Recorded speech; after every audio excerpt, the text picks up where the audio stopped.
Welcome to How to Eat Like Me. Today I'm going to be making fish fingers and chips, but before then I need to complain about things. I've got to do it at some point. If I don't do it now, it'll be throughout the rest of the video and you don't want that. England has gone to shit. Everything has gone up in price, and not by just a little bit. Now they say inflation is 10-15%. Maybe for a lot of things, but for the cheap things that I buy, it's more like 80%. For instance, these are the value baked beans from Lidl. These are rare commodities now, because while they are still 26 pence, they're not in stock anywhere. They're never in stock. So what I found is going to Sainsbury's is a good idea, because they price match Aldi and Lidl on these sorts of things and tend to have more in stock. So this is Sainsbury's version of this. Isn't that right, Fluffykins? So that's their strap. The cheap stuff now costs the same as the normal stuff, or is out of stock all the time. The normal stuff now costs the same as Waitrose, and Waitrose, I wouldn't know because I went in there once, was so horrified by the prices I never went in again.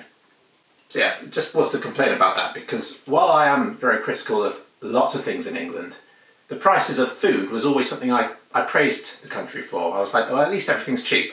But it's not really anymore. It's gone up a lot. It's still okay. But like my fish pie, I'm sure it used to be 65p, now it's £1.15, and I've had to find a replacement. And I found such a replacement in the form of fish fingers.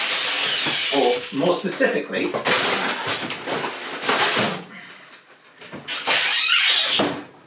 omega-3 fish fingers. So that you have the proper ones on the shelf, they're like £2 for 10. These are £1.90 for 15, so it makes it the obvious choice. But there was something rather sus about the omega-3 name, and I thought there's got to be something disgusting inside. But it turns out it's fine.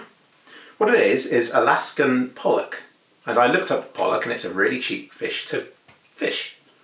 They're in large shoals, you get them very easily, you don't have to sort things out, and apparently that keeps the cost down. So they're a perfectly acceptable, cheaper alternative to normal fish and chips. Fish fingers. And how about that? 5 fish fingers, under 300 calories, so it's a great dieting option. Now, I normally recommend the dieting options, but right now, I guess you just want to eat for as little as possible. So I'd recommend getting something like this, just to have some sort of meat on the plate, and then to bulk out the rest of the plate with chips. Chips are no longer as cheap as chips, but they're still fairly cheap.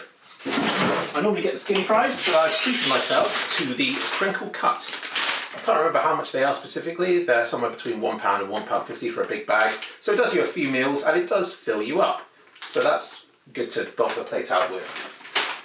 Lastly, this is my secret weapon, veg. These are the vegetables I recommend. They too have gone up in price, but they're still £1 for a kilo. You can get half a kilo in one of these sorts of bowls. That's going to be your 5 a day, hasn't it? And it's a very cheap way of filling yourself up and eating something healthy. And I find that combined makes for a very cheap and healthy meal. And you are lovely Fluffykins, aren't you? So sweet.